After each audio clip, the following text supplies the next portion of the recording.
La guerre en Ukraine, Moscou est plus que jamais déterminé à remporter la victoire dans le Donbass. L'armée russe concentre tous ses efforts dans cette région. Bombardements et tirs d'artillerie cette nuit encore sur les principales villes du Donbass. Situation quasi désespérée à Mariupol, toujours assiégée. Cette ville portuaire est l'un des objectifs de Moscou. Les derniers soldats ukrainiens résistent toujours. On retrouve William Molinier, l'envoyé spécial d'Europe 1 en direct de Kiev. Bonjour William.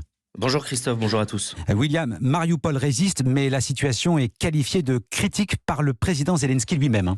Oui, et c'est un appel de la dernière chance, un cri de désespoir qui a été poussé par un haut gradé ukrainien. Nous vivons peut-être nos derniers jours, voire nos dernières heures. Ces mots, ce sont ceux de Sergei Volina, commandant de la 36e brigade de la Marine nationale, actuellement avec ses hommes encerclés dans Mariupol.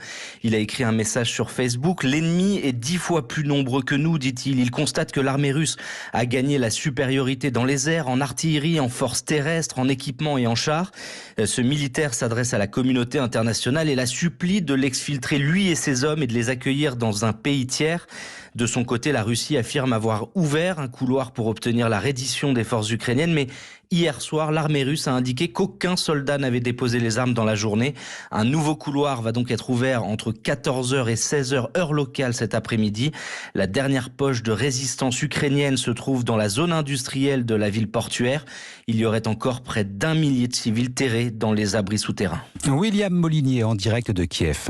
Les Occidentaux, bien décidés à aider l'Ukraine par tous les moyens, on semble franchir un cap avec l'envoi d'armes lourdes. Les alliés s'y étaient pourtant refusés jusqu'à présent pour ne pas apparaître comme des co-belligérants aux yeux de Moscou. En réalité, le cap est franchi depuis une semaine avec l'envoi par Washington de pièces d'artillerie lourde.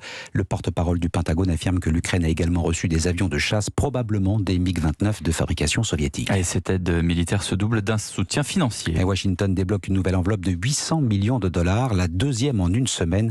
Américains et Européens également d'accord pour adopter un nouveau train de sanctions à l'encontre de Moscou.